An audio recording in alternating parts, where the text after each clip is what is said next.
Bienvenue sur le podcast Collatéral, un podcast qui s'adresse aux proches, aux conjoints, aux parents, aux enfants, aux amis d'une personne qui souffre d'addiction comportementale ou d'addiction aux produits, comme l'alcool, le cannabis, la cocaïne, etc. Le but de ce podcast, c'est de vous aider à comprendre la maladie, de comprendre le malade, de vous aider à l'aider et de vous aider, vous, à porter un sac à dos qui est souvent trop lourd à cause des conséquences collatérales de l'addiction, de celle ou de celui que vous aimez.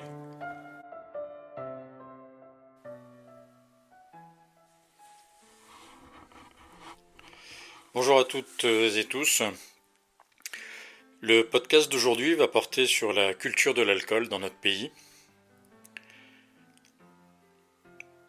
Si je vous dis apéro, alcool, forcément. Nouvel an, anniversaire, succès, champagne obligatoire. On sort ce week-end? Aïe, mon foie va encore prendre cher. En France et dans beaucoup de pays, les moments joyeux s'accompagnent quasi systématiquement d'alcool. Je veux pas être rabat-joie, ni tout rejeter, ni interdire la consommation d'alcool ou la dissocier des moments joyeux, juste parce que pour moi, c'est devenu un problème. Pour des millions de personnes, ça n'en est pas un. Mais je voudrais juste tenter de rééquilibrer un peu le balancier et de faire évoluer notre culture. On l'a fait pour le tabac. Je suis d'une génération qui a connu les lieux publics, les restaurants, les bars, les boîtes, où on fumait. Les fumeurs et les non-fumeurs rentraient chez eux avec des vêtements imprégnés de l'odeur du tabac. Dans les entreprises en réunion, on limitait le nombre de cigarettes allumées en même temps. Dans les avions, il y avait une zone fumeur, ce qui était risible, parce que comme il n'y avait pas de locaux séparés dans les avions, les non-fumeurs étaient autant enfumés que les fumeurs. Culturellement, c'était bien, c'était classe, c'était moderne de fumer. Aujourd'hui, tout ça est devenu complètement impensable, parce que la culture a changé. Pour ceux qui associaient les bons moments à une cigarette et qui ont arrêté, est-ce qu'on profite moins ? Je dis bien on parce que j'en fais partie. Est-ce qu'on profite moins des bons moments ? Non. Est-ce qu'on se sent mieux sans tabac ? Oui. Les fumeurs associent toujours, eux, les bons moments à une cigarette, à l'apéro avec un café, en terrasse, etc. On les condamne pas. On les empêche pas de fumer, mais on les met en garde avec des messages de prévention et surtout, on laisse libres de leur choix ceux qui n'ont plus envie ou pas envie de fumer. Donc c'est une affaire de culture puisque on voit comment en quelques années on a tous changé notre relation au tabac. Sans interdire, sans aller aussi loin dans les messages de prévention, est-ce qu'on ne pourrait pas faire un tout petit peu évoluer notre culture et de tenter de dissocier parfois les bons moments de la consommation d'alcool ? Depuis que je suis sobre, je me suis mis à créer des mocktails. Mocktail, c'est le nom des cocktails sans alcool parce que l'alternative en France, elle est pauvre et c'est encore pire dans les bars. Souvent, le choix sans alcool que vous avez dans un café ou dans un restaurant, ça se limite au soda, hyper sucré, à l'eau et parfois à quelques jus de fruits, mais on sent bien que c'est sur la carte plus par obligation que pour autre chose. Quand on invite des amis à la maison, aujourd'hui, moi je propose systématiquement une alternative, donc un mocktail. Il y a plusieurs livres pour les imaginer. Je vous en mets un en lien sur collatéral.fr et dans le descriptif de l'épisode, vous en trouverez un également. Et bien aujourd'hui, j'ai quasiment la moitié de mes invités qui, à l'apéro, prennent un cocktail sans alcool, le trouvent meilleur que les boissons alcoolisées et me demandent les recettes pour le reproduire chez eux. Et donc par goût et pas par contrainte, ils s'habituent culturellement à associer des bons moments avec autre chose que de l'alcool.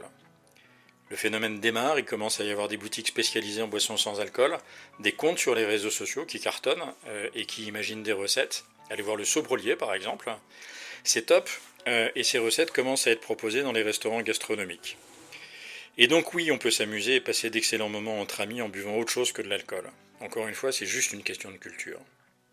Pourquoi c'est important que notre société évolue ? D'abord parce que l'alcool est la deuxième cause de mortalité évitable en France, et non, il n'y a pas que les alcooliques qui en meurent. L'OMS, l'Organisation mondiale de la santé, recommande de ne pas boire plus de 2 verres, plus précisément 2 unités d'alcool par jour. Ça correspond à 2 demi de bière à 5 degrés, à 2 verres de vin qui ne sont pas trop remplis. Et l'OMS rajoute pas tous les jours et avec 2 jours consécutifs de break. Donc ça fait 10 unités d'alcool maximum par semaine pour un homme de corpulence moyenne. Au-delà de ce niveau, vous prenez le risque sur votre santé et de déclencher une maladie potentiellement grave, et ce sans forcément être alcoolique. Si vous buvez 3 verres d'alcool par jour et que vous vous arrêtez quand vous voulez, vous n'êtes pas, à proprement parler, dépendant à l'alcool. 49 000 personnes meurent chaque année directement à cause de l'alcool. Comme 49 000 c'est un chiffre abstrait, je l'ai converti en jours. Ça fait 135 personnes qui, tous les jours, meurent à cause de l'alcool. C'est 6 toutes les heures. À titre de comparaison, la mortalité routière, c'est 4 000 personnes par an. L'alcool tue donc 10 fois plus, et alors que de nombreuses campagnes de sensibilisation sont faites pour la route, que des lois restrictives ont été votées, le permis à points par exemple, les contrôles de vitesse, d'alcoolémie ou de stupéfiants, sur l'alcool, rien, ou presque. Même le Dry January, qui consiste à promouvoir l'idée d'un mois sans alcool après les fêtes, pour que chacun puisse faire le point sur sa consommation et expérimenter les bienfaits d'un mois sobre, même le Dry January n'est pas soutenu par l'État et n'est promu que par quelques associations et quelques addictologues. 49 000 morts par an, c'est comme si on rasait chaque année une ville de la taille de Fréjus. En 2 ans, on a éliminé toute la population de Nancy. C'est plus parlant, non, comme ça? Et puis dans ce chiffre ne sont pas comptabilisés tous les dégâts collatéraux. Le bébé qui meurt dans l'accident provoqué par Pierre Palmade, l'enfant handicapé à vie, la maman psychologiquement marquée pour toujours, ne sont pas comptabilisés dans ce chiffre. Et des accidents mortels provoqués par un conducteur alcoolisé ou sous l'emprise de stupéfiants, il y en a un par jour en France. Chaque jour, quelqu'un, potentiellement votre femme, votre mari, vos enfants, va faire une mauvaise rencontre et mourir parce que l'autre en face a bu ou fumé un joint. Et que dire des violences conjugales, des accidents domestiques? On est sur un problème de santé majeur. Le coût social de l'alcool était estimé à 120 milliards d'euros en 2010, c'est-à-dire 2 fois plus que le budget de l'éducation nationale. C'est la moitié du budget total de la santé. Ce coût est calculé à 95% par le coût des ressources qui ont été gaspillées, la valeur des vies humaines perdues, la dégradation de la qualité de vie, les pertes de production.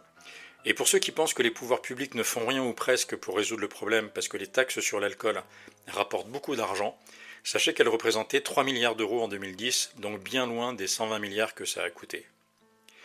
Pour finir d'enfoncer le clou, on estime qu'en France, environ 10% de la population en âge de consommer de l'alcool a un comportement à risque, ce que les spécialistes qualifient de mésusage.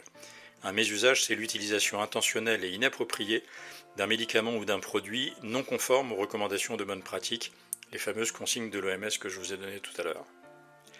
Comme en France, il y a 68 millions d'habitants, si on en retire 11 millions, on va dire ceux qui ont moins de 15 ans, ça nous fait 57 millions de personnes en âge de consommer et donc 5,7 millions de Français qui ont un problème.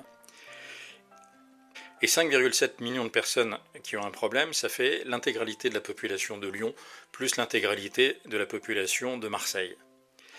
Pourquoi les pouvoirs publics n'agissent pas aussi peu? Pour une bête question d'organisation du pouvoir, en fait. Ceux qui votent les lois, les députés, les sénateurs, sont élus partout sur le territoire. Et partout en France, à part quelques exceptions, on produit de l'alcool. Du vin, des liqueurs, de la bière. Et donc, pour l'élu d'un de ces territoires, la production et la vente d'alcool, c'est une économie, c'est de l'emploi et des électeurs. Je leur jette pas la pierre, j'imagine que ça doit être difficile pour les députés ou sénateurs de Bordeaux de promouvoir une culture sans alcool. Mais peut-être qu'entre l'interdiction, la répression, et développer une culture anti-alcool comme ça a été fait pour le tabac, ou mettre sur le tapis sans rien faire 120 milliards de pertes, 6 millions de personnes à risque, 49 000 morts par an, et avec tous les dégâts collatéraux, peut-être qu'on pourrait trouver un équilibre plus juste. Développer une culture équilibrée proposant d'associer au moment joyeux de la vie des boissons alcoolisées et non alcoolisées réduirait les problèmes massifs que je viens d'évoquer et limiterait les risques de fabriquer de futurs addicts. Tu bois quoi? Un jus de fruits? T'es malade? T'es enceinte?